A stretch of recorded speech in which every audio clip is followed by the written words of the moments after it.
Jalan-jalan ke puncak membeli kurma. Jangan lupa membawa ikan. Mari kita sambut bersama pemateri pertama, Bu Dr. Evi Cahyono, kami persilahkan. Beliau adalah Dekan Fakultas Psikologi Universitas Surabaya. Beliau mengenyam pendidikan S1 di Universitas Surabaya, jurusan psikologi. Kemudian melanjutkan di Flinders, University of South Australia untuk Master of Gifted Education. Kemudian S3-nya beliau mengambil Doktor Ilmu Psikologi di Universitas Pajajaran. Itu saja CV yang bisa saya sampaikan, biar tidak berpanjang lebar nantinya. Kepada Ibu Dr. Evi Cahyono, SPSI MJE, waktu dan tempat kami persilahkan. Saya boleh di situ aja ya? Oh ya, makasih. Terima kasih Pak Arief. Mohon izin dok. Assalamualaikum warahmatullahi wabarakatuh. Selamat pagi, salam sejahtera buat kita semua. Senang sekali bisa bertemu tatap muka langsung dengan Bapak Ibu ya. Yang lalu kami pernah bertemu mungkin ya, tetapi melalui online ya, dengan topik yang sama mengenai anak gifted ya. Mohon izin ya, saya berdiri di sini saja supaya bisa melihat slide-nya dengan lebih baik. Biasanya kalau acara seperti ini pasti lebih banyak ibu daripada bapak ya. Tapi pada kenyataannya, pada pengalaman saya menghandle beberapa klien, justru yang berhasil anak-anaknya itu mentas jadi gifted yang sukses itu ketika bapak-bapaknya berperan ya. Apa yang menyebabkan keberhasilan? Biasanya tadi saya ngobrol sama Pak Arief gitu ya, kalau emak-emak yang mendampingi anak itu sukanya apa? Sukanya banyak, ini nggak boleh, itu nggak boleh gitu ya. Bapak-bapak biasanya lebih membebaskan ya.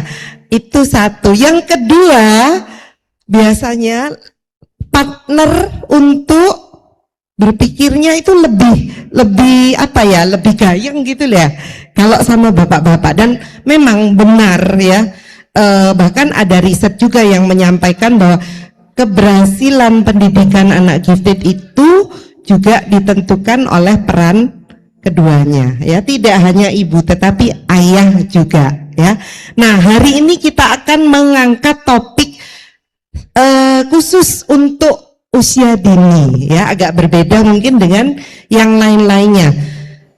Kenapa usia dini menjadi penting bagi pertumbuhan gifted?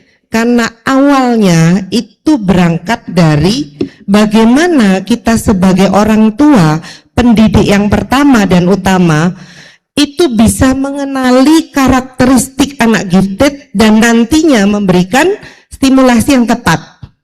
Karena kalau kita itu tidak masuk ke sana ya, bisa jadi karena orang tua tidak paham karakteristik anak gifted ini, seringkali yang tampak adalah yang negatif, tidak selalu yang positif. Walaupun kalau kita lihat judulnya, gifted itu adalah anugerah ya. Mereka memiliki potensi yang luar biasa, unggulnya, yang memungkinkan anak-anak ini nantinya punya prestasi yang unggul. Tapi hati-hati, kalau potensi itu tidak dipelihara dengan baik, bahkan bisa yang muncul hal-hal negatif ya. Banyak klien yang datang kalau ke psikolog biasanya itu bukan karena saya pengen anak saya dikembangkan, tapi biasanya datang itu sudah dengan label, anak saya hiperaktif, anak saya nggak bisa diam di kelas, oleh guru disuruh untuk konsultasi ke psikolog. Jadi bukan yang positif, ya. Bahkan ada beberapa yang sudah salah diagnosa, misalnya dianggap anak hiperaktif, kayaknya seperti anak autis, kayaknya mereka punya problem-problem psikologis, gangguan emosi gitu ya. Nah, kondisi inilah yang membuat kita harus aware dari awal ya. Jadi kalau kita tahu bagaimana mereka berkembang dari awal, ciri-cirinya seperti apa, topiknya hari ini kan tentang karakteristik ya. Ciri-ciri gifted itu seperti apa, nanti kita akan menjadi lebih bisa memperhatikan mereka ya. Next. Nah, kita perlu lihat dulu, ini siapa ya yang disebut gifted itu? Yang mana kalau dilihat? Apakah mereka yang sangat-sangat banyak prestasinya gitu ya, idenya banyak, mereka yang sangat kreatif, mereka yang sangat punya kemampuan khusus pada bidang tertentu, atau kalau dilihat yang di tengah ya. Yang di tengah itu saya menggambarkan anak gifted itu pada diri anak-anak, tubuh anak-anak itu terjebak cara berpikir orang dewasa ya, yang menyebabkan mereka itu mengalami tidak hanya berpikir yang bermasalah karena nggak cocok dengan teman seusianya ya, tetapi juga cara menghayati dunia yang berbeda. Dan ini seringkali menimbulkan masalah bahkan dari sejak usia dini ya. Bapak Ibu mungkin ada yang dari sekolah PAUD, ada? Banyak. Ya, di usia PAUD seringkali kita lihat anak-anak yang seperti ini di kelas itu malah nggak bisa diem. Bener nggak? Geremet terus gitu ya. Bukan anak-anak yang duduk manis memperhatikan, tetapi dia sibuk dengan pikirannya sendiri, lalu nanti temannya sedang menyimak, nyeletuk tanya, ya, tanya yang tidak sedang dibahas, tapi sesuatu yang berbeda. Nah, inilah yang sering terjadi di dalam kehidupan mereka. Banyak pikiran yang muncul, problemnya belum tentu mereka bisa mengelola. Kapan nih saya harus menanyakan, kapan giliran yang tepat untuk saya masuk? Ya, karena seringkali salah waktu gitu ya. Harusnya diem, dia ngoceh gitu ya. Harusnya dia diem, mendengarkan tapi dia berpendapat. Akhirnya lingkungan itu salah menafsirkan, muncullah yang tertulis di depan. Nakal gitu ya, bandel, tukang protes gitu ya. Nah, inilah yang menyebabkan akhirnya kalau kita tidak kenal mereka, konsep diri yang muncul pada anak-anak itu adalah konsep negatif, bukan yang positif. Nah, setelah yang negatif itu muncul, maka dia tidak akan berkembang sebagai individu yang baik. Karena semuanya yang muncul adalah tadi, aku nakal, aku bandel, aku pengacau. Yang positif di dalam dirinya itu menjadi tidak dikembangkan. Ya. Nah, itu ketika ada pikiran orang dewasa, ciri-ciri orang dewasa yang terjebak di dalam tubuh seorang anak dan itu tidak terkelola dengan baik, maka dia akan mengalami kesulitan di dalam kehidupannya. Ya, itu kira-kira. Jadi kalau kita punya anak gifted, harusnya positif, ya, harusnya positif. Semua cirinya positif. Tetapi kenapa kok tampilannya negatif?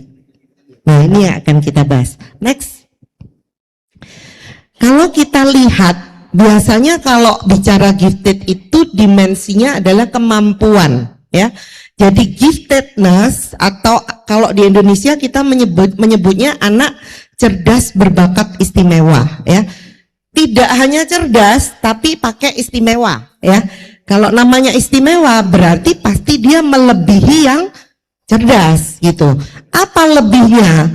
Selain derajat atau tingkat kecerdasannya, juga ada karakteristik lain yang muncul.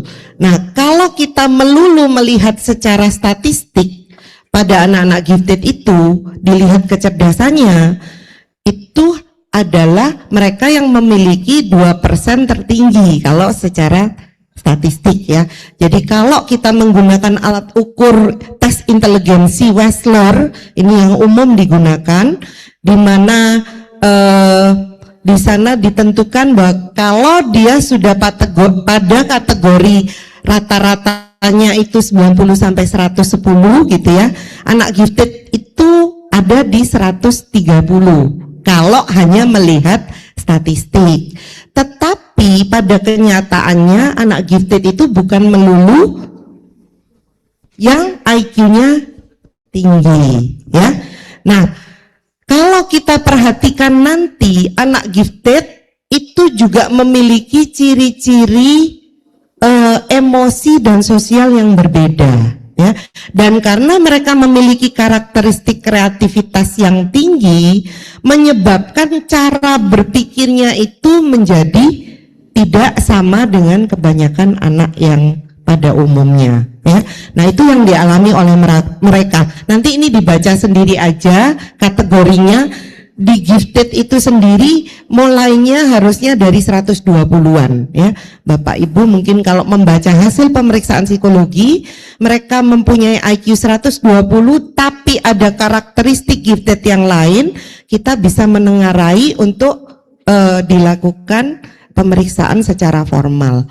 Nah, kalau bicara tentang tumbuh kembang anak dari kecil ya, dari balita, hasil riset menunjukkan bahwa mereka yang gifted itu punya kecenderungan tumbuh kembangnya 30% lebih cepat daripada anak yang rata-rata ya, 25 sampai 30%. Jadi kalau dilihat dari Bapak Ibu yang awam, mungkin kalau punya kartu menuju sehat gitu ya, itu semua aspek psikologisnya itu 30% di atasnya, walaupun belum tes IQ ya, itu sudah bisa kita lihat ditengarai ya.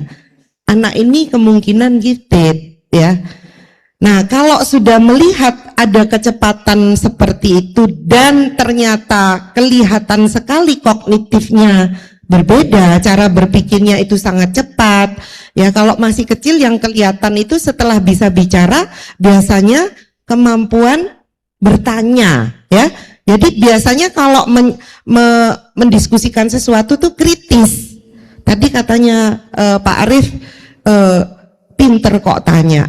Loh, justru kalau pinter itu tanya terus karena dia kritis gitu ya.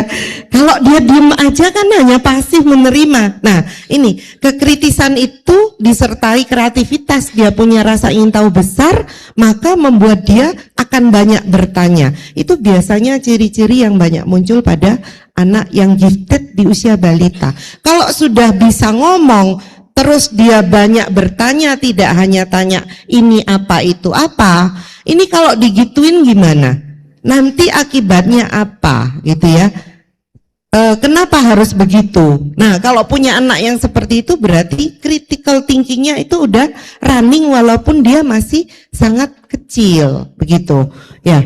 Next, biasanya anak-anak yang gifted ini cara berespon terhadap lingkungan dan cara dia menerima informasi dari lingkungan itu berbeda. Ada sebuah teori ya dari Delphi Model of Giftedness. Siapa yang disebut gifted?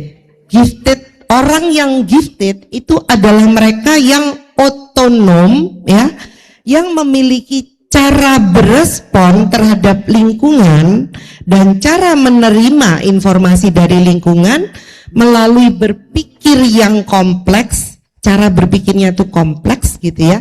Kemudian cara merasanya juga sangat kaya ya. Jadi kalau kita punya anak gifted itu biasanya emosinya naik turun ya, meledak-ledak, atau mungkin sangat mudah sedih, sangat mudah gembira gitu ya.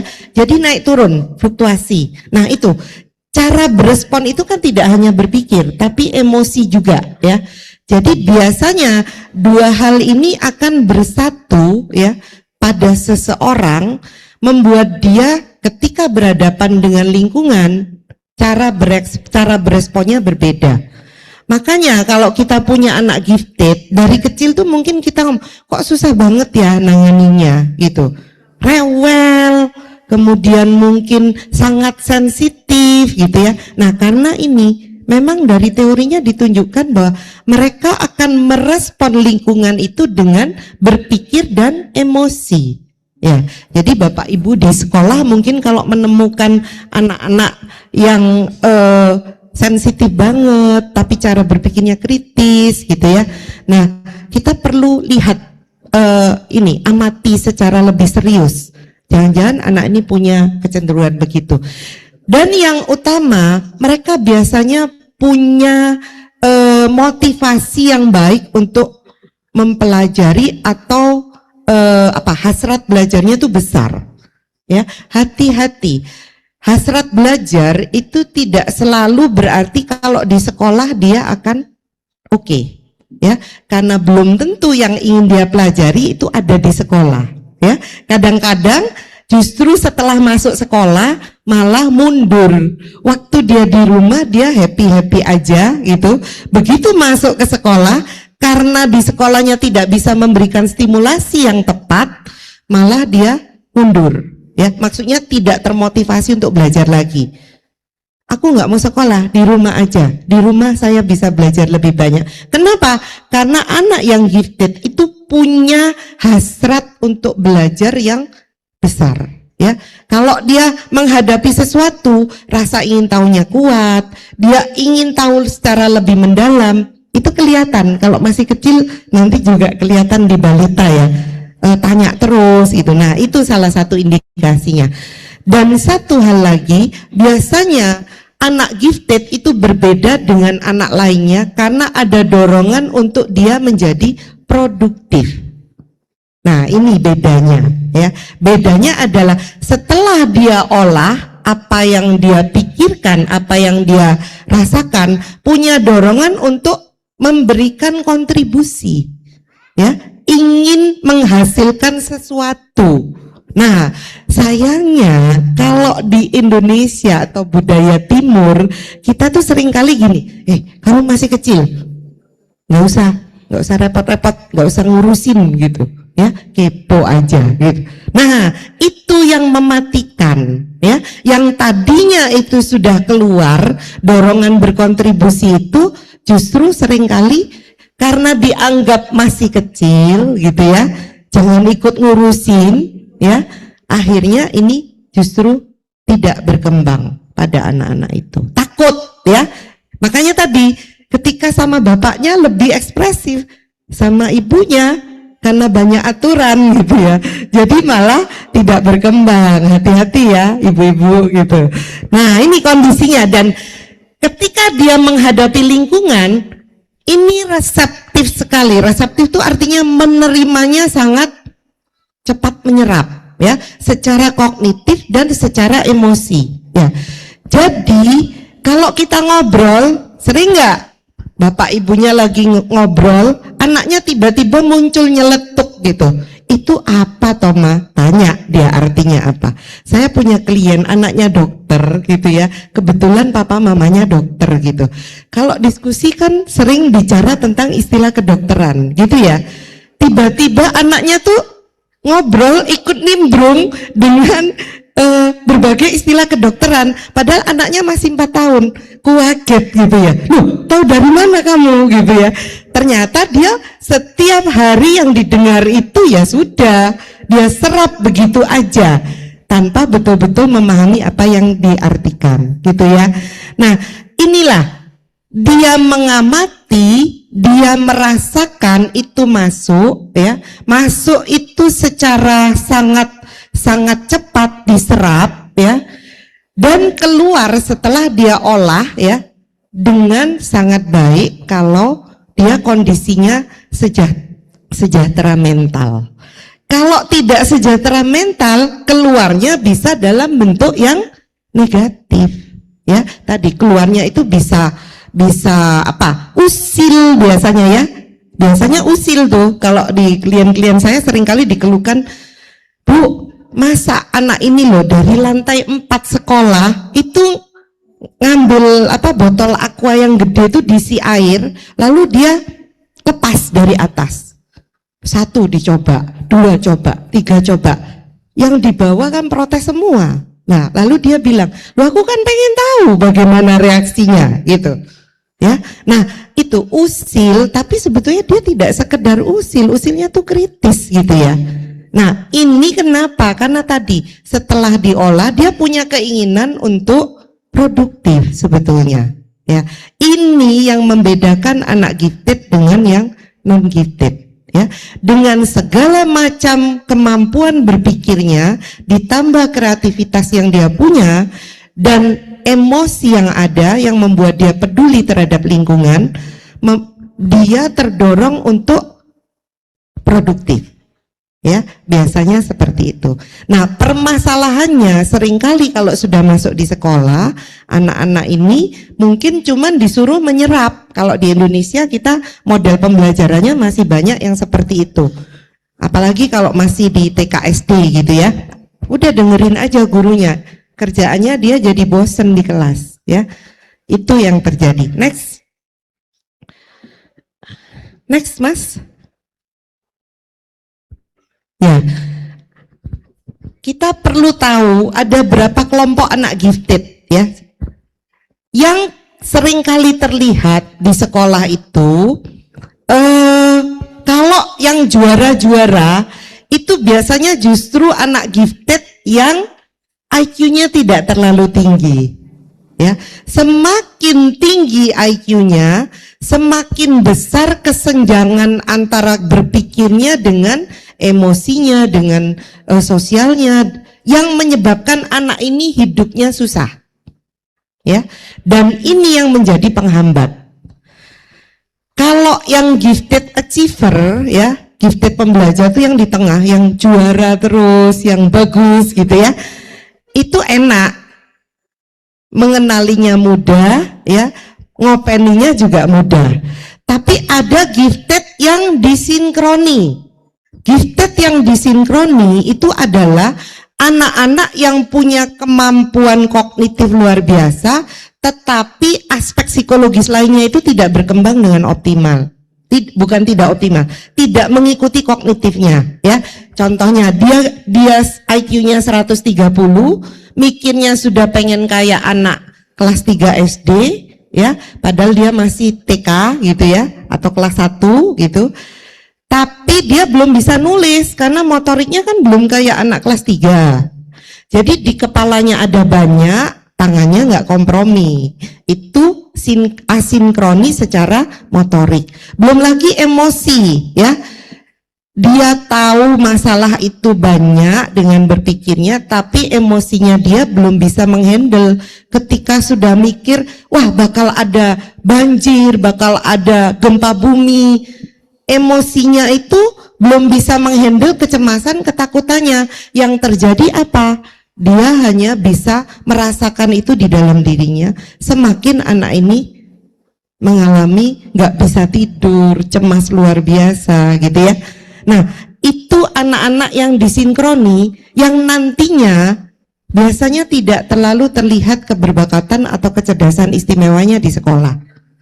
Biasanya munculnya menjadi anak-anak yang tadi sensitif, atau mungkin kalau yang terlalu kreatif itu malah munculnya usil-usil tadi gitu ya.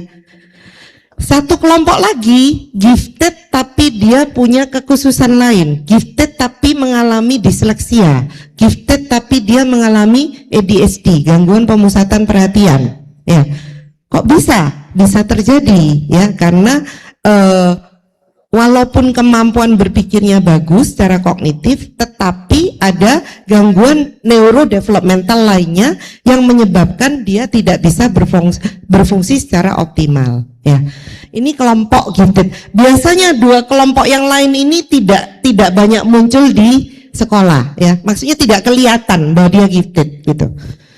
Banyak orang tua yang mengalami kendala ketika punya dua kelompok tadi. Ya, lanjut. Next.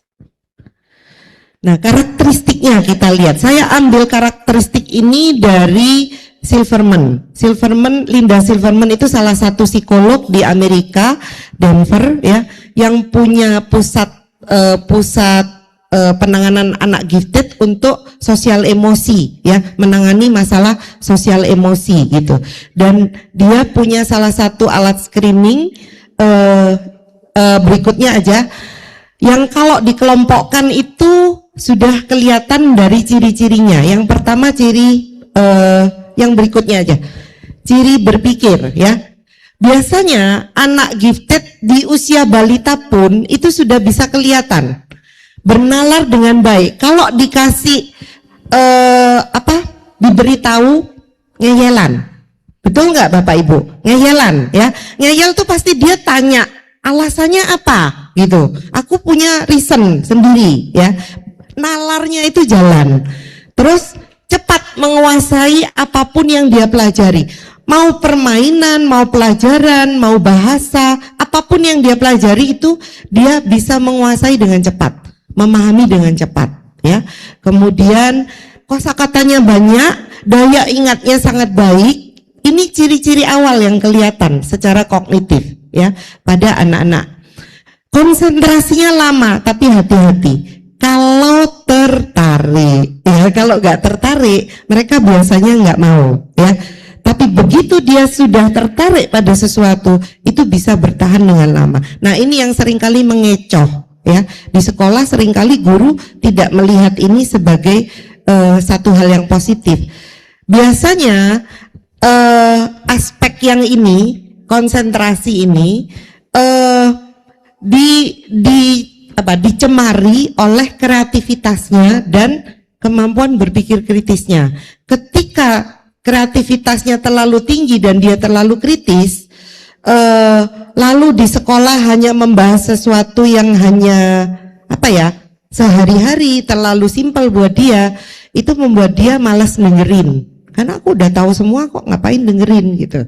Nah, di rumah pun biasanya gitu. Kalau dikasih tahu, ya, ketika menarik, dia akan mendengarkan dengan baik, walaupun itu sifatnya abstrak, ya. Tapi kalau mamanya suka menganggap bahwa dia nggak ngerti, lalu dikuliahi panjang lebar, paling didengar depannya sama belakangnya, tengahnya nggak didengerin semua. Ya, jadi jangan salah kalau jare pinter tapi kok gak bisa menyimpulkan, ya karena tengahnya bolong gitu. Dia dengerin hanya depannya sama belakangnya aja gitu. Orang kalau ada problem di konsentrasi kan gitu ya. Walaupun nanti kalau diukur pakai tes IQ dia punya kemampuan abstraksi yang baik, tapi kalau konsentrasinya problem, maka dia tidak akan bisa membuat simpulan dengan baik ya. Kadang-kadang tuh begitu gitu. Nah, yang berikutnya angkawi ya, biasanya ini juga menjadi indikator. Waktu kecil masih 2 tahun 3 tahun tapi dia sudah bisa berhitung dengan baik ya. Saya sering menemukan klien-klien gifted itu yang di usia TK penjumlahan itu sudah lancar banget, perkalian sudah bisa juga, itu juga salah satu indikasi ya. Kemudian senangnya permainan yang berpikir, puzzle ya, teka-teki, semua yang menuntut dia berpikir itu dia biasanya baik. Satu lagi ini, tukang mengamati ya, kerjaannya tuh semua diamati. Kadang-kadang kalau yang tipe introvert dia tidak banyak omong, tapi dia akan mengamati betul secara detail, nanti tiba-tiba dia akan menjelaskan. Ya, itu pada anak-anak yang masih balita seringkali kita menemukan anak ini enggak banyak ngomong tapi kok pinter banget gitu ya. Karena dia adalah keen observer, pengamat yang sangat baik. Ini ciri kognitif sebetulnya. Karena apa? Dia analitis ya, cara berpikirnya detail. Nah, itu yang menyebabkan mereka menjadi observer yang sangat baik. Lanjut. Kemudian karakteristik berikutnya adalah karakteristik kreatif ya, emosi sosial, kreatif dulu ya. Nah, anak gifted itu pasti kreatif ya. Kreatif itu berarti cara berpikirnya out of the box dan punya banyak ide. Di dalam kreativitas itu ada 4 aspek. Berpikir lancar idenya banyak. Kemudian berpikir lentur, bisa menggunakan banyak sudut pandang. Original, ya, bisa mengeluarkan gagasan yang tidak lazim. Dan yang keempat, elaborasi. Mereka bisa merinci dan mengembangkan gagasan. Itu sebabnya diberi sesuatu yang sederhana, mainan misalnya ya, dia bisa otak-atik mainan itu sedemikian rupa sampai menjadi sesuatu permainan yang menarik. Jadi kalau di kelas Bapak Ibu menghukum dia gitu ya, ini keluhan guru-guru nih, dihukum bukannya terhukum, dia malah bikin acara sendiri. Disuruh diam di depan gitu ya, bisa main dengan jari kakinya, dengan tangannya, rambutnya, apa aja bisa jadi ide gitu. Kenapa? Karena tadi kreatif ya. Nah, mereka punya ciri-ciri imajinasinya sangat hidup. Nah, Bapak Ibu hati-hati, karena anak gifted itu punya namanya overexcitability. Overexcitability itu adalah ketika dia mendapatkan stimulus dari lingkungan, dia meresponnya itu sangat sangat berlebihan, ya. Menyerapnya sangat berlebihan sehingga meresponnya juga berlebihan. Salah satu overexcitability-nya adalah imajinasi. Jadi kalau untuk orang lain tidak dibayangkan ke sana kemari, pada anak gifted sesuatu yang sederhana itu bisa jadi cerita yang luar biasa dan bisa menimbulkan ketakutan yang luar biasa juga ketika dia mengembangkan idenya, ya, tergantung yang kepikir apa. Kalau dia punya pengetahuan negatif tentang situasi yang sedang dipelajari, misalnya belajarnya netral nih, belajar tentang hewan, lalu dia punya pengalaman dengan hewan itu, punya binatang peliharaan, terus mati, lalu dia kehilangan. Nah, ini kan ada emosi negatif juga yang ada di situ ya. Itu kan juga pengetahuan ya, pengetahuan emosional yang ada pada dia. Ketika dia belajar tentang hewan itu, dia bisa nangis geru-geru. Kenapa? Karena aktif juga ya. Apa pengetahuan emosionalnya dia aktif, lalu dia membayangkan ini, vivid imagination, imajinasinya hidup. Makanya kalau anak kita lihat punya anak balita, dia membayangkannya itu suka yang aneh-aneh, ditambah dia kritis, nah ini ada indikasi gifted gitu ya, hati-hati. Sangat kreatif, humor, biasanya anaknya humoris gitu ya.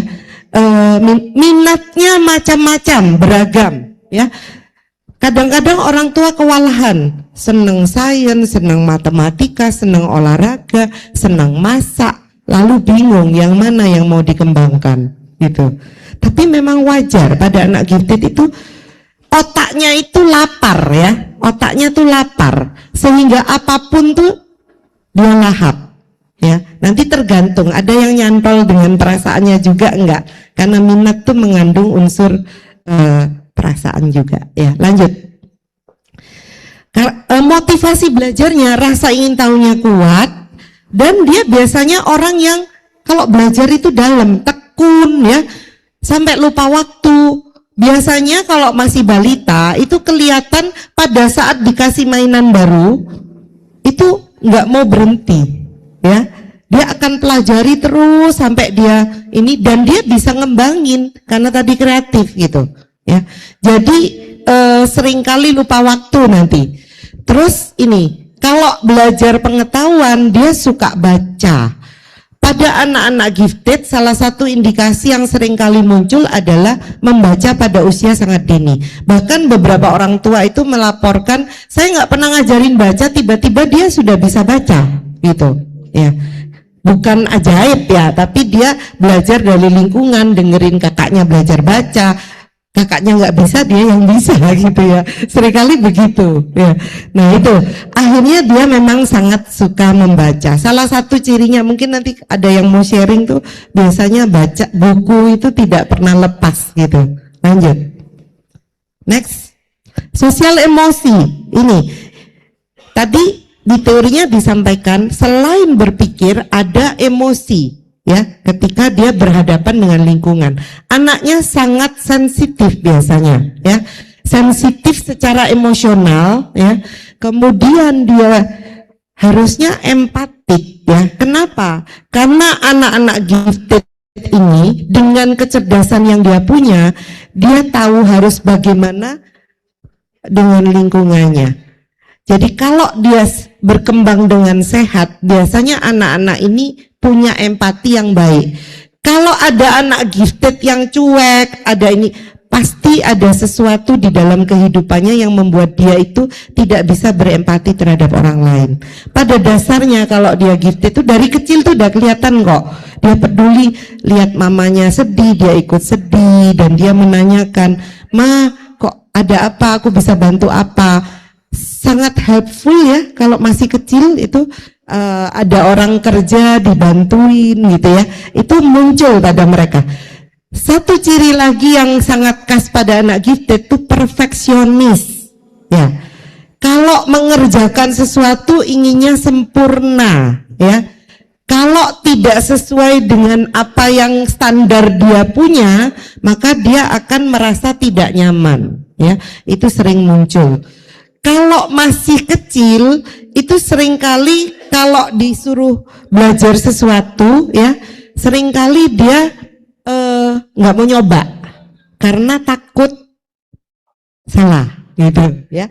Nah, ini tergantung respon orang tua nanti. Kalau orang tuanya bisa mengajarkan, memodelkan bahwa nggak apa-apa melakukan kesalahan, orang belajar itu justru belajar dari kesalahan, dia akan bisa mengatasi perfeksionismenya. Tapi kalau orang tuanya tidak sadar bahwa anak ini sudah perfeksionis, ditambah tuntutan, ini biasanya jadi problem, ya. Kemudian peka terhadap moral, peduli keadilan, suka protes ya, ketika melihat ada sesuatu yang dia rasa kok nggak fair gitu ya. Urusan temannya diurusin, ya, karena dia merasa harusnya tidak begitu. Ini sebetulnya berangkat dari berpikir ya, karena secara kognitif dia kritis. Ketika dia melihat ada sesuatu yang nggak beres, dia akan merasa tidak nyaman, sehingga isu keadilan itu menjadi sesuatu yang penting buat dia gitu. Kemudian bertemannya biasanya dengan yang lebih tua, ya, nggak suka yang sebaya. Karena apa? Nggak nyambung cara mikirnya, ya. Ini nanti akan jadi isu masalah ya bagi mereka dari kecil sampai dewasa gitu. Karena cara berpikirnya unik dan biasanya apa? Pertimbangannya matang, walaupun masih kecil seperti orang dewasa cara mikirnya. Itu biasanya ciri-ciri ini akan kelihatan ya pada anak-anak. Lanjut. Lalu kepribadian dan gaya berpikir biasanya energik. Nah ini mama-mama biasanya nggak suka kalau lihat anaknya itu nggak tidur siang. Iya, betul nggak? Ya. Kalau disuruh tidur siang, malamnya bisa nggak tidur? Dia terlalu aktif. Kenapa? Nanti mungkin Dokter Arif lebih bisa menjelaskan kenapa nih energi kok kalau berlebih itu menjadi seperti itu ya. Saya sering menemukan itu. Aduh Bu, anak saya monyer terus ini gara-gara disuruh tidur siang gitu ya. Karena dia menjadi sangat kayak kelebihan energi gitu ya. Tadi karena otaknya lapar, sebetulnya bukan lapar ya. Cara berpikir pada anak gifted itu kan overexcited. Overexcited itu artinya ada stimulus langsung dia respon ya. Jadi kalau ada sesuatu yang masuk ke dalam perhatian dia, itu akan menghidupkan semua syaraf otaknya, ngajak dia mikir. Nah itu menjadi baterai ya, baterai yang membuat dia tuh nggak bisa berhenti berpikir ya, nggak bisa nanti kalau sudah berpikir kan diikuti bertindak. Nggak cuma berhenti mikir aja kan, lalu melakukan sesuatu, yaitu bikin acara macam-macam tadi gitu ya. Akhirnya di rumah tuh berantakan semuanya gitu, karena ada aja idenya. Nah ini ya, energinya tinggi dan biasanya karena kritis tadi, dia akan terus mempertanyakan aturan, kemudian instruksi, ya, semua yang berkaitan dengan otoritas. Jangan harap anak gifted itu manut, ya. Anak gifted itu nggak akan manut, dia pasti akan tukang protes. Karena otaknya sudah didesain untuk dia memprotes gitu ya. Otaknya itu dirancang untuk kritis gitu. Nah, tinggal bagaimana kita mengarahkan nanti caranya dia ketika dia kritis tuh cara ngomongnya harus gimana, kapan waktunya. Itu yang penting. Oke. Lanjut. Sekarang stimulasinya gimana? Saya akan fokuskan pada 3 ya. Stimulasi belajar, stimulasi emosi, dan stimulasi sosial. Sebetulnya ada banyak yang lain-lainnya. Nah, seringkali terjadi pada anak-anak gifted balita, waktu masih di usia 3, 4, 5 tahun, itu belajar sangat menyenangkan. Ya, di rumah tuh seneng apa aja dia pelajari, buku semua dia pelajari. Tapi setelah nanti masuk ke sekolah formal, itu mulai menurun, ya, menurun.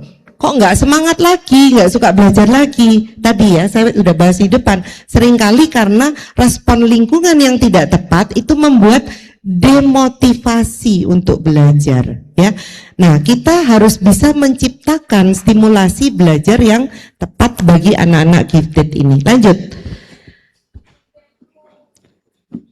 Ada sebuah teori yang kita gunakan ya secara umum, bahwa kalau seseorang itu gifted, dia punya modal dasar secara genetik ya. Secara dari kromosomnya emang udah beda, yang membuat dia akan lebih mampu belajar sesuatu ya. Jadi otaknya ya memang beda. Kalau ngomong mobil, onderdilnya ya beda gitu ya, cc-nya beda gitu ya. Mungkin nanti kalau dilihat brain research menunjukkan mereka punya volume otak yang lebih besar, lekuannya itu lebih banyak gitu, lebih tebal, sehingga syaraf-syarafnya itu lebih berkembang dibandingkan dengan orang yang normal. Itu faali ya, yang ada di paling kiri. Ada dasar biologis yang mereka miliki, yang nanti itu membuat dia akan berkembang punya kemampuan alamiah yang tanpa distimulasi secara khusus akan keluar ya.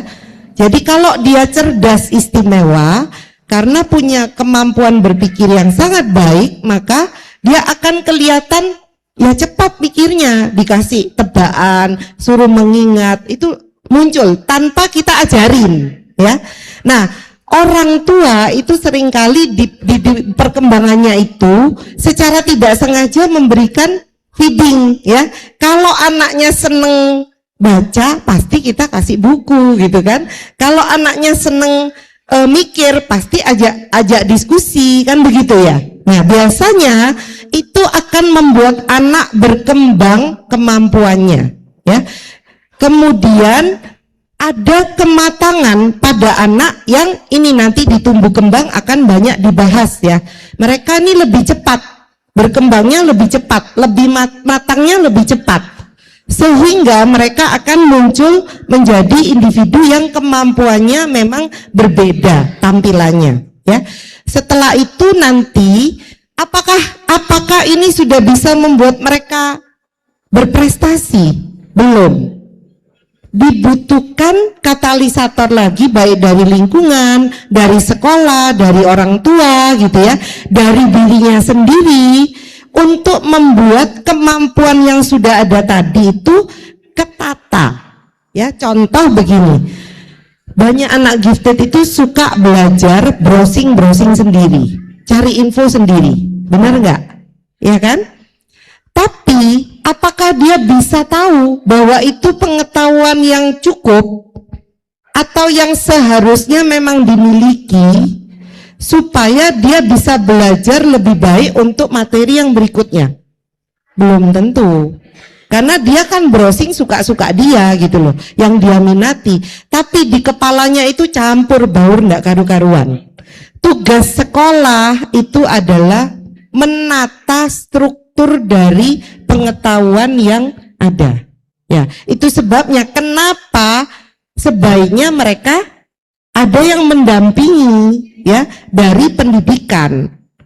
Sekolah itu yang menatakan kalau masih kelas 1 itu harusnya belajarnya ini, kelas 2 belajarnya ini, kelas 3 belajarnya ini gitu ya. Dan sudah ditata sedemikian rupa supaya, mohon maaf yang di belakang saya nggak bisa konsentrasi.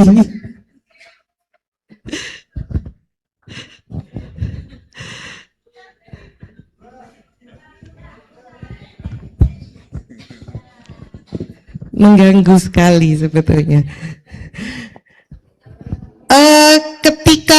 Ketika apa namanya, mereka itu pengetahuannya ditatakan oleh guru ya. Nah, guru kan ketika menata harusnya paham ya, paham tentang apa namanya, ini diberikannya pada saat kapan gitu ya. Nah, itulah fungsi dari sekolah ya, fungsi dari sekolah di situ. Nah, ketika sudah ditatakan maka barulah potensi yang dimiliki akan berkembang menjadi prestasi. Kalau itu tidak dikembangkan dengan baik, maka potensinya ini akan mandek ya. Itu sebabnya diperlukan yang namanya layanan pendidikan khusus, stimulasi belajar yang berbeda pada anak-anak ini gitu.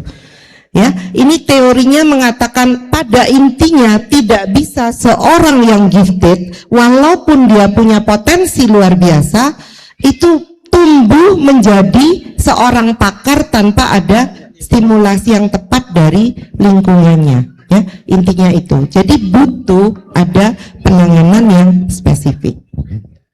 Lanjut. Nah, ini dasar yang perlu kita perhatikan ya. Ketika memberikan stimulasi, bagaimana caranya? Yang pertama, lakukan assessment dulu. Jangan ngawur ya. Seringkali kita ini coba-coba aja ya, coba-coba. Nah, ketika kita coba-coba, yang terjadi apa? Bisa jadi itu terlalu rendah buat dia ya, atau terlalu tinggi. Padahal sebelumnya kalau dia mau belajar itu ada dasar yang dia belum punya. Akhirnya apa? Lompat ya. Kayak kalau Anda belajar matematika, mau belajar faktorial ya, SD, tapi perkaliannya belum matang, kan nggak bisa ya. Nantinya memang bisa, tetapi kacau, rusak gitu ya. Sama kalau kayak kita mau bikin kue gitu ya, nggak diikuti step-stepnya itu kan nggak jadi. Kuenya bantat gitu katanya ya. Nah, itu yang terjadi ketika seorang anak tidak mendapatkan stimulasi yang baik gitu ya. Nah, harus start dengan ada baseline. Baseline itu kita tahu kondisi dia saat ini tuh ada di mana. Semuanya, semua aspek. Misalnya kita mau menstimulasi motorik ya. Anak ini nggak bisa nulis kenapa? Tahapannya menulisnya tuh di mana gitu ya. Oh, dia masih punya problem dengan kekuatan otot lengan atasnya yang membuat gripnya tidak baik gitu ya. Sehingga dia nggak bisa pegang pensil dengan baik. Maka stimulasinya kan harus dikuatin di atas dulu, nggak langsung ke bawah gitu. Nah, ini yang menyebabkan kenapa dia perlu nantinya di terapi gitu kan. Tapi harus ada assessment baseline dulu ya. Nah, itu sebabnya Bapak Ibu biasanya butuh konsultasi bisa ke dokter tumbuh kembang atau ke psikolog ya, untuk tahu anak ini pertumbuhannya sampai di mana ya. Kalau mau distimulasi seberapa harus dinaikkan, atau bahkan ada yang harus diturunkan karena dia kurang. Karena hati-hati tadi gifted ada yang disinkroni ya. Kalau dia disinkroni berarti ada yang di bawah gitu. Misalnya perkembangan bahasanya itu tidak sebaik perkembangan kognitifnya, sehingga dia akan lambat bicara gitu. Padahal di kepalanya tuh udah banyak, mau ngomong oralnya belum matang ya. Berarti kan harus ada penanganan untuk oralnya gitu ya, atau ada problem di processing bahasanya misalnya kayak gitu. Nah, itu sebabnya butuh konsultasi dengan orang yang profesional ya. Ini yang pertama itu penting ya. stimulasi belajar itu harus disesuaikan dengan minat anak dan mempertimbangkan apa yang dia sudah ketahui.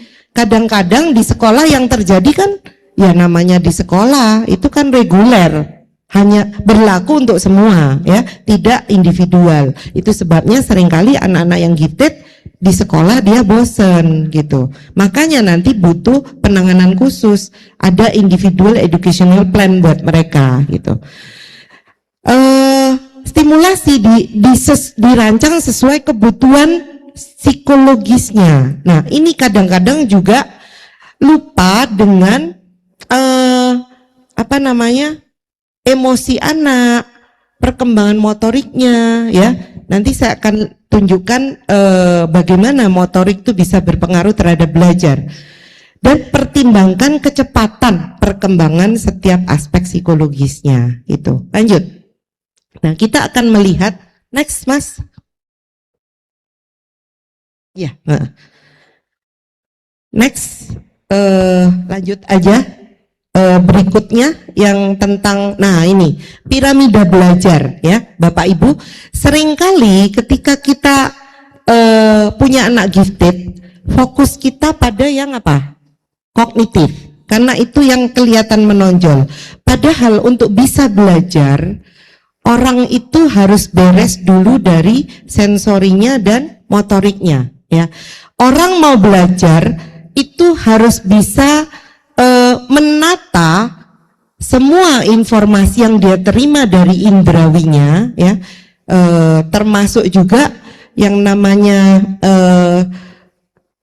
sensori itu kan tidak hanya bicara mata, telinga gitu ya, tapi ada juga yang namanya vestibular, ya, yang terkait keseimbangan dan proprioseptif. Bagaimana orang itu merasakan postur tubuhnya.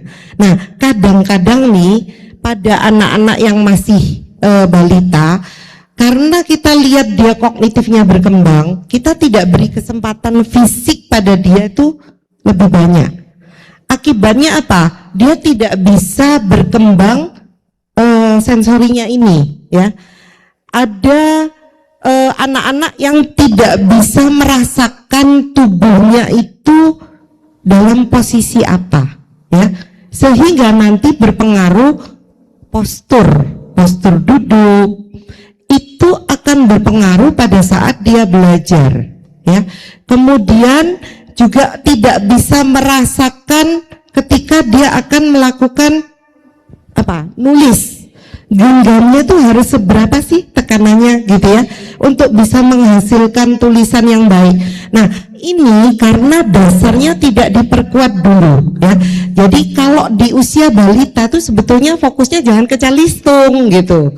Calistung itu kan di paling atas, di ujung gitu. Yang bawah sensori motorik itu diberesin dulu. Kalau sensori motoriknya itu tidak jalan, nanti asinkronitasnya akan semakin senjang, ya. Karena terjadi kesenjangan yang luar biasa, anak ini akan kesulitan ketika dia belajar. Meregulasi dirinya sulit, ya. Menata, termasuk nanti berkaitan dengan mengelola waktu gitu ya, itu akan kesulitan. Mengelola waktu itu bukan bicara mengelola waktu belajar, ya. Ada salah satu di dalam proses belajar itu berkaitan dengan yang namanya executive function, ya.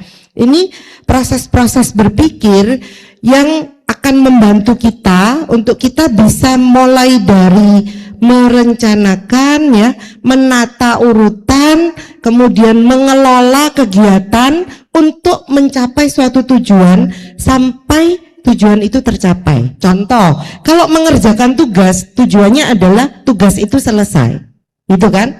Nah, pada anak-anak yang executive functionnya bermasalah, dia itu bisa problem, memulai aja nggak mulai-mulai kalau nggak digetak. Ayo mulai, baru dia jalan. Nggak ada yang ngingetin, dia pikirannya ke sana kemari. Ya, banyak yang begitu. Nah, ini bisa terjadi senjang, ya. Memang berpikirnya sudah jauh, pengen belajar macam-macam, tapi eksekutif functionnya tidak berkembang dengan baik, sehingga anak ini tidak bisa meregulasi dirinya, tidak bisa meregulasi belajarnya dengan baik. Nanti sudah tahu belajar sesuatu itu harus berurutan, dia nggak pakai urutan, suka-suka dia gitu. Nah, ini akan menghambat belajar, walaupun dia gifted, ya.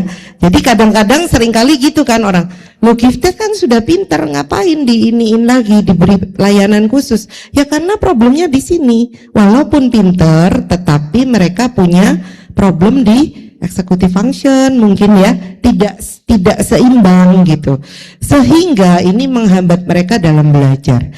Jadi kalau masih di balita gitu ya, di usia-usia PAUD sampai sebelum SD gitu ya, itu perlu yang bawah dulu, sensori, motorik, tuntaskan dulu ya, baru belajar yang calistung. Biasanya kalau bawahnya udah mantap, tidak terlalu kesulitan gitu.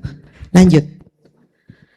Sedikit lagi yang tentang belajar sudah emosi dan sosial. Nah, di emosi itu yang penting adalah, lanjut aja Mas sampai ketemu emosi.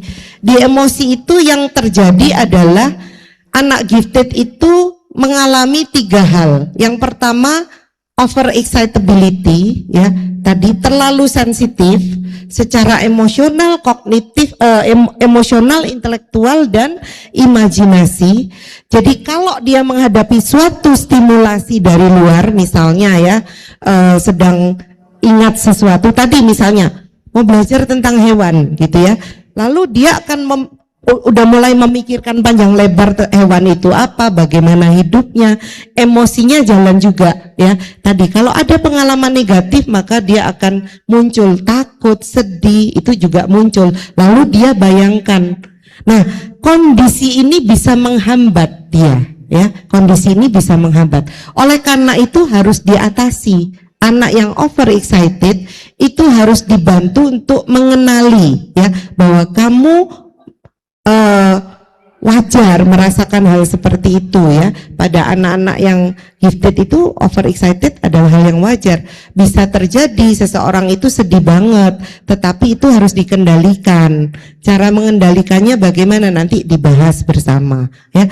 Tapi harus tahu bahwa itu kondisi yang wajar pada mereka ya. Jadi jangan terus kita nggak boleh gitu ya. Itu tidak boleh dilarang gitu ya, tetapi dikelola ya. Nah, itu yang harus diberikan pada mereka. Kemudian secara emosi, satu lagi secara sosial, karena emosinya kuat ditambah berpikirnya itu berbeda, seringkali mereka ini menghayati kehidupan tuh nggak sama dengan anak-anak yang lainnya ya. Akhirnya apa? Seringkali nggak cocok dengan teman yang sebayanya gitu ya.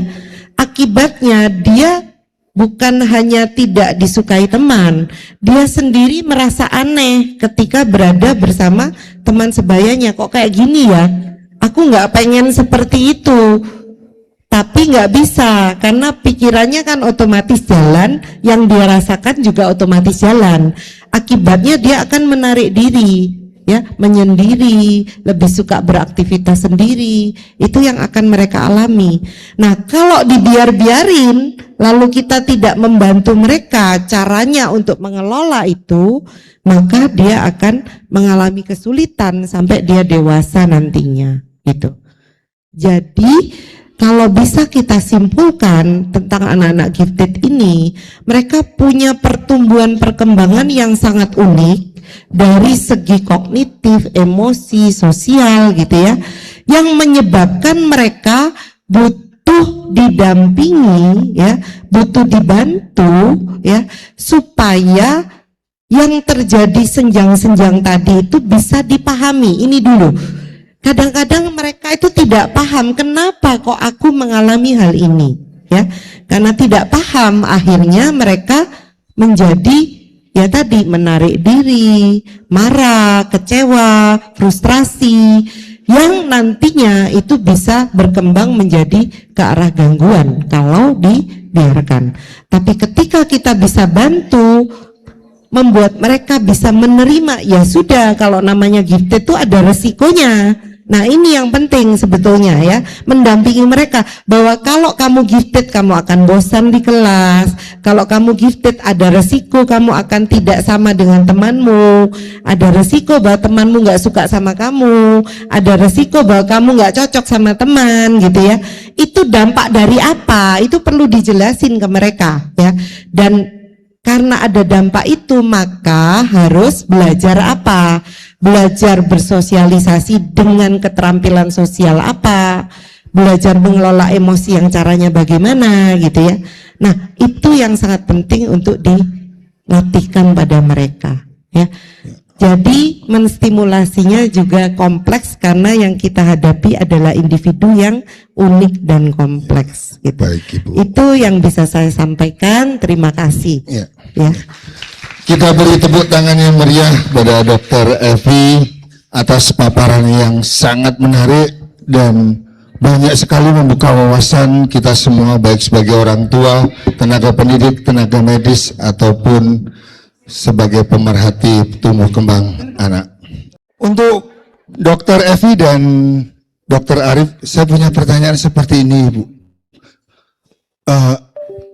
Apakah ada faktor genetika yang memunculkan ini menjadi anak gifted? Atau apakah anak gifted itu bisa muncul di semua kalangan? Ya, kita bisa melihat kondisi kadang-kadang kalau kita, maaf sekali lagi, saat kita menemukan anak gifted, saya selalu melihat bahwa dia dari anak-anak yang orang tuanya memiliki kecerdasan yang cukup tinggi. Saya tidak mengatakan sosial ekonominya ya Bapak Bu, tapi biasanya orang tuanya memiliki pendidikan yang cukup tinggi dan bisa digolongkan sebagai mereka tergolong orang-orang yang pintar. Seperti itu. Di samping ada yang sosial ekonominya tinggi. Itu Bu, mungkin pertanyaan pembuka dari saya untuk jenengan kedua narasumber, apakah ada faktor genetika yang muncul sehingga anak yang kita lahirkan itu termasuk dalam anak-anak Ya. gifted? Monggo Bu. Pasti kalau gifted tidak mungkin tidak ada genetik. Tadi saya sudah jelaskan di teori ya, yang G-nya itu kan ada biological basement ya. Jadi biological basement itu pasti bicara genetik. Tidak mungkin ada orang yang gifted tanpa ada dasar genetiknya ya. Tidak selalu dari orang tua Pak, tidak selalu. Karena genetik itu bisa dari mbahnya, buyutnya, dari sampingnya gitu ya. Kalau kita bicara genetik itu kan bisa muncul dari mana saja ya. Belum tentu orang tuanya gitu ya. Ada yang anaknya buruh ya. Saya punya kenal dulu anaknya buruh, pinternya luar biasa. Sampai diangkat anak sama salah satu profesor di Jogja gitu ya. Bukan orang tuanya yang pinter, tetapi pamannya gitu. Jadi nyamping gitu. Ada yang sepupunya. Nah nggak tahu tuh mungkin dapatnya dari atas banget gitu. Lalu nggak turun langsung ke bawahnya ya gitu. Bisa. Nggak tahu Dok, apakah kalau genetik itu memang begitu? Bisa tidak langsung ke bawah, bisa ke sana kemari gitu. Tapi saya menemukannya pasti ada genetiknya. Jadi kalau pertanyaan saya di kuesioner terbuka itu saya pasti tanyakan, apakah ada dari keluarga Anda, keluarga besar yang menunjukkan ciri-ciri relatif sama dengan anak Anda? Itu rata-rata ada gitu.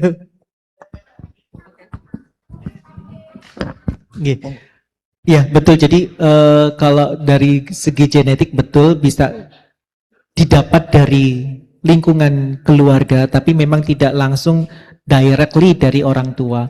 Karena sama seperti penyakit juga, yang misalkan ada penyakit autosomal resesif atau resesif kita tidak tahu yang mana yang memegang peranan, tapi memang bahwa dari faktor genetik ini sangat berperan. Jadi mempunyai andil yang besar begitu. Oke. Terima kasih dokter dan Dr. Evi. Sebuah wawasan baru yang kita dapatkan bahwa kita tidak tahu kenapa anak kita bisa gifted. Ternyata dari genetika menyamping entah mbahnya ataupun dari pamannya, sebuah wawasan baru yang bisa kita dapatkan. Selanjutnya monggo. Untuk sesi tanya jawab kita buka 3 pertanyaan ya. Langsung 3. Biar berimbang, saya nanti minta 1, 1, 1 gitu Bu ya. Oke. Wah 4 Bu. Oke. Ibu duluan. Silakan memperkenalkan diri, dari mana, terus apa pertanyaannya? Bismillahirrahmanirrahim. Assalamualaikum. Saya Nur Habibah dari DPC IWAPI Gresik. Mau menanyakan, tadi seperti dijelaskan kalau untuk kasus anak gifted itu kan perlu juga lingkungan sekitar juga. Nah, misalnya anak saya sekolah dengan anak di kelas itu dengan anak yang gifted. Bagaimana saya bisa menerangkan anak saya yang intinya normal agar bisa menerima temannya yang gifted itu. Terima kasih. Sama boleh satu lagi? Boleh nggak? Satu aja. Jangan berlabel ABC. Langsung ditanggapi atau kita dengarkan semuanya dulu Bu? Semuanya dulu. Oke, yang kedua, permisi. Dari komunitas yang sama GO-nya. Bingung saya nyunyi siapa? Oh, mau ngomong. Oke, terima kasih. Saya Niketut Nur Hoki, panggil Ketut saja. Dari GUW, Gabungan Organisasi Wanita Kabupaten Gresik. Ketuanya Ibu Sinta. Baik, terima kasih banyak. Selamat pagi menjelang siang. Terima kasih banyak kepada Ibu Evi, Dr. Arif. Pengetahuan yang luar biasa untuk saya ini, mungkin teman-teman yang lain juga, karena baru kali ini saya mengikuti acara tentang kenali karakteristik anak gifted dan stimulasinya. Sebenarnya mungkin Bapak Ibu yang hadir di ruangan ini, kita pernah melihat atau cucu atau keponakan tetangga yang pernah melihat seperti ini, anak gifted gitu nih. Cuman kita tidak tahu nih sehingga kita berpikirnya kok nakal ya, kok beda banget sama anak-anak yang lain. Nah itu setelah kami mendapatkan ini, oh berarti ada anak istimewa nih, ada hal-hal yang memang kita tidak boleh menjudge langsung seperti apa yang Ibu sampaikan. Dia bukan anak nakal gitu ya, tapi anak yang istimewa. Nah, saya satu pertanyaan saya, 1 atau 2 boleh ya dokter? 1 saja. Baik, ini yang saya alami pada keponakan saya. Nah, dia masih ini sekarang sudah masuk ke kelas 1, tapi pada saat dia TK kecil, dia sangat, memang anaknya tidak bisa diam. Jadi ada saja yang usil gitu.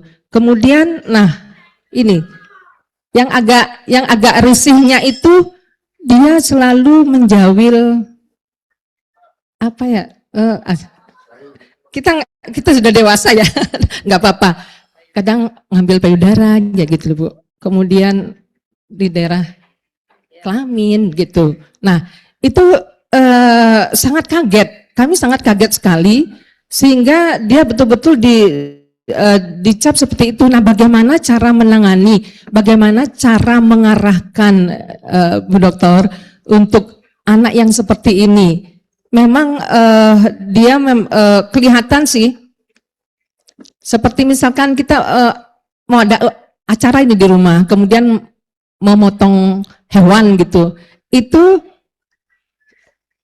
pisau yang mau dipakai itu dia langsung disembunyikan karena dia bilang kasihan, dia sangat sedih banget, sehingga kami memberikan, kebetulan saya dan ibunya memberikan pengertian sehingga dia bisa mengerti, sehingga pisau itu dikembalikan begitu.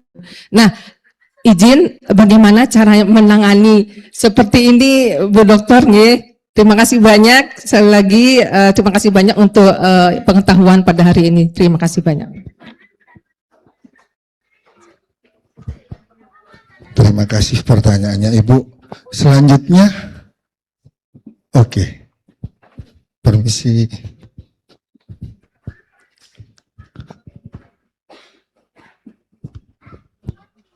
Assalamualaikum warahmatullahi wabarakatuh. Perkenalkan, saya ibu dari Mas Brian. Anak saya tunarungu, Bu Dokter. Terima kasih juga untuk ilmu yang saya dapatkan untuk hari ini. Sangat bagus sekali yang belum pernah saya dapatkan. Anak saya tunarungu, cuman banyak yang dia bisa. Bisa merias, melukis, mengaji isyarat itu sekali lihat sudah mampu. Bahkan saya yang mengajarin pun keteteran tuh, Bu Dokter. Satu lagi, bahasa Jepang. Awalnya dari suka bunga sakura. Dan apa-apa yang berbau Jepang sangat suka. Awalnya dari situ. Akhirnya browsing-browsing sendiri, Bu Dokter. Sampai akhirnya pintar nulis, tulisannya bagus. Sama Bu Kadis KBBPA diposting. Teman beliau ada yang tertarik sama Mas Brian. Akhirnya kita dipertemukan. Beliau dulu ada itu basic bahasa Jepang. Akhirnya setelah diposting sama beliau, ada yang dari Jepang gitu, tertarik juga sama Mas Brian. Akhirnya kita janjian ketemuan di Surabaya. Kaget beliau, ada anak tunarungu yang punya ketertarikan dengan bahasa Jepang. Dan ternyata bisanya sudah jauh. Saya kaget juga, ternyata menurut beliau bisanya sudah jauh. Padahal menurut saya cuma asal-asalan gitu belajarnya.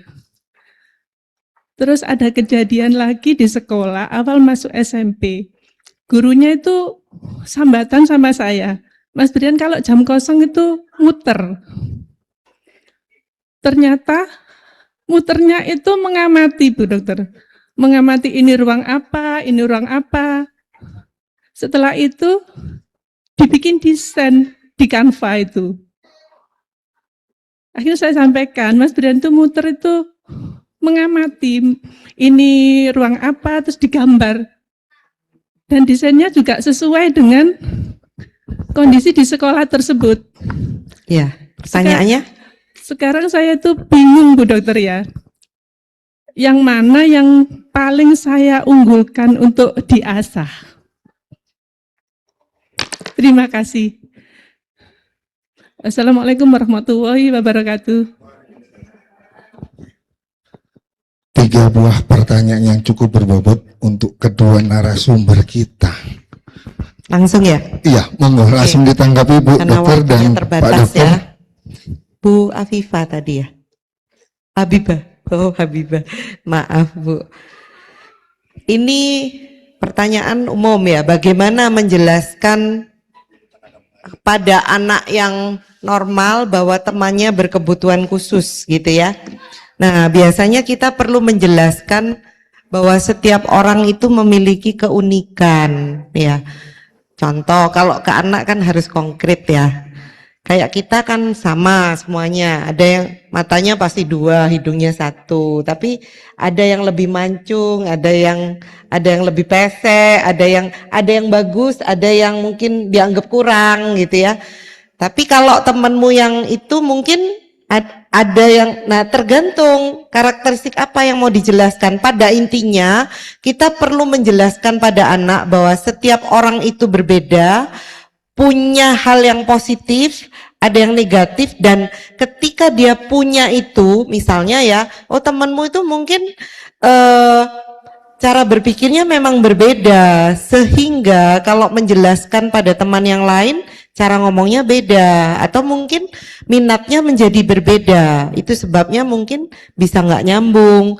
Jadi jelaskan karakteristik yang muncul menimbulkan perilaku apa, dan perilaku apa itu menimbulkan konsekuensi apa dalam berelasi. Ya, intinya itu yang perlu dijelaskan. Ini tidak hanya pada anak yang normal ke gifted, even yang gifted, kita sebagai orang tua dan guru itu perlu menjelaskan bahwa ketika dia itu nggak bisa ngobrol sama temennya, nggak disukai temannya, itu berakar dari karakteristik yang mana? Karena kamu cara berpikirnya itu terlalu cepat, ngomong sama temen yang biasa, kemampuannya baru segitu, ya jadinya nggak sama gitu ya, sama kan ke yang normal juga begitu dijelas. Makanya ya nggak nyambung cara ngomongnya. Akibatnya kamu mungkin jadi nggak cocok sama temenmu. Jadi apa nih yang harus dipelajari supaya kamu bisa nyambung? Kan memang beda nih cara mikirnya, tapi tetap ada hal-hal yang mungkin sama, misalnya bicara hal yang umum. Nah, apa ya yang bisa minta dia untuk mencari solusi gitu loh. Sebetulnya ada problem apa di dalam relasimu gitu. Kalau ada problem itu, lalu apa ya yang bisa dicari caranya gitu. Jadi ajak dia berdiskusi untuk membahas masalah relasinya gitu. Kalau ada problem relasi gitu. Kira-kira begitu ya Bu ya. Kemudian pertanyaan yang kedua, Bu Ketut ya, sering jawil. Nah ini perlu ditanyakan tentunya ya. Pertama harus dijelaskan bahwa tidak semua orang akan nyaman dengan situasi itu, dan itu kamu berarti tidak menghargai. Itu namanya tidak respect others, karena setiap orang tuh punya area yang privacy gitu ya, itu dia perlu tahu. Yang kedua ditanya, sebetulnya kenapa sih kok kamu gitu? Apa karena rasa ingin tahu, iseng aja? Kalau iseng aja tuh kan karena impulsivitas, maka kita harus ngajarin caranya dia mengontrol impulsivitasnya gitu. Kemudian yang kedua tadi mengambil pisau, kasihan sama. Nah kalau ada kondisi seperti itu, kalau kita tahu bahwa anak kita itu sensitif, maka kita bisa memprediksi sebetulnya kalau akan ada situasi yang mengganggu dia, mungkin itu harus kita bahas dulu ke dia ya. Makanya saya tadi bilang, wah ini bisa ngomong masalah purpose of life gitu ya, kalau dengan anak gifted. Bahkan mungkin ketika kita diskusi ya beda ya, hidupnya binatang dengan manusia gitu ya. Mereka itu diciptakan untuk apa? Artinya akan ada diskusi gitu ya, yang membuat mereka menjadi paham. Tapi intinya begini, kita perlu tahu anak itu sensitif terkait hal apa, maka kita perlu proaktif untuk menyiapkan kalau ada situasi-situasi tertentu. Contoh, ada anak yang saking perfeksionisnya gitu ya, dia merasa tidak nyaman ketika akan masuk ke kelas yang baru, ketika naik kelas. Nah kalau kita sudah tahu situasi itu, berarti kan kita harus paham bahwa transisi itu harus disiapkan ya. Nah itu sebabnya orang tua itu perlu mengenali karakteristik anaknya ini ya, kerentanannya dia dalam hal apa, sehingga kita perlu mempersiapkan kalau ada situasi yang mungkin akan membuat dia tidak nyaman. Kira-kira itu ya Bu. Itu sudah. Yang ketiga, nanti mungkin dokter nambahin setelahnya ya, takut lupa dok. Kemudian yang ketiga, ini mama dari Brian ya, Brian atau Bian? Brian ya. Brian ini bisa jadi kan dia multi talent ya, multi talent. Bisa juga dia dual exceptional tadi. Dia punya talent ya, talented, atau bahkan bisa jadi dia gifted juga ya, tapi dia punya kekhususan lain. Kekhususan lainnya adalah tunarungu, dia punya ketunaan ya. Nah kalau ada kondisi seperti ini, saya tidak bisa menyarankan Bu yang mana, wong saya nggak akses anak Anda ya. Jadi terlalu riskan kalau untuk mau disarankan ke yang mana, nggak bisa. Kita harus lihat dulu. Yang pertama harus dilakukan, dieksplorasi satu mana yang memang sesuai dengan kemampuannya dia. Yang kedua, kemampuan itu kan berarti ada ketika dia berpikir ya, kognitifnya masuk enggak ke bidang itu ya. Kalau tadi bicara ada bahasa Jepang, ada melukis, ada merias, ada mengaji, semua itu kan punya tuntutan kognitif yang berbeda juga ya. Setiap bidang bakat itu punya tuntutan berpikir yang berbeda. Contoh ya, kalau orang matematika itu bisa jadi secara IQ dia tidak 120, 130, tetapi mungkin kemampuan visual spasialnya tinggi, logikanya tinggi ya. Kalau orang di musik itu kemungkinan dia abstraksinya bagus gitu. Nah, kalau saya sarankan ibu perlu melakukan asesmen psikologis ya, supaya tahu profil kecerdasannya dia itu menunjang untuk ke bidang yang mana ya. Kemudian dari segi kepribadian dia cocoknya untuk diarahkan ke yang mana. Usianya berapa, Bu? Sudah 16 tahun. 16 tahun mestinya sudah bisa diarahkan gitu ya. Saya tidak bisa menyarankan di sini karena tidak mengakses ya. Gitu, Bu. Segera ke psikolog aja ya. Terima kasih. Ya, terima kasih Bu Dr. Evi. Sepertinya semua sudah disampaikan jelas dan rinci dengan Bu Dr. Evi.